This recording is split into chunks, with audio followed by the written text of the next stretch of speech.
Hello guys, this is media. Welcome to 262nd video. இந்த video நம்ம என்ன பார்க்க போகிறோம்னா, திருக்குறள் இருக்கிற அதிகாரம் நம்பர் 27 தவம் இருக்கிற குறள் நம்பர் 2 பார்க்க போகிறோம். குறள்: தவமும் தவமுடையாருக்கு ஆகும், அதனை அஃதிலார் மேற்கொள் வது. இதோட பொருள் என்னன்னா, யார் ஒருத்தவங்களுக்கு வந்து ரொம்ப உறுதியான எப்படி சொல்கிறது, ஒருத்தருக்கு வந்து ரொம்ப ஸ்ட்ராங்கான உறுதியாக அவங்க வந்து தன்னோட மனசை வேறொரு எந்த ஒரு தீய எண்ணமுக்கும் போகாமல் அடக்க தெரியுதோ அவங்களும் குற்றமற்ற ஒழுக்கமும் கடைபிடிப்பாங்கள்ல. எந்த ஒரு தப்பான ஒழுக்கத்துக்கு போகாமல் கரெக்டான ஒழுக்கத்தை வந்து வாழ்நாள் ஃபுல்லாக கடைபிடிப்பாங்கள்ல, இவங்களுக்கு தான் வந்து தவம் இருந்தாங்கன்னா அது வந்து நல்ல பெஸ்ட் ரிசல்ட் கொடுக்கும் அப்படின்னு திருவள்ளுவர் சொல்கிறார். இந்த மாதிரி ஒரு நல்ல பக்குவம் இல்லாத மக்கள் வந்து சில பேர் தவம் இருப்பாங்க, ஓகேவா?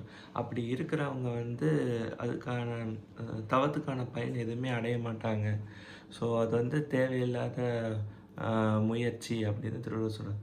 ஸோ தவம் இருக்கிறதுக்கும் சில ப்ரீ ரெக்வசைட்ஸ் மாதிரி தேவைப்படுது. அது என்னென்னா, தன்னுடைய மனசை தாங்களே வந்து கட்டுப்படுத்தணும், ஓகேவா?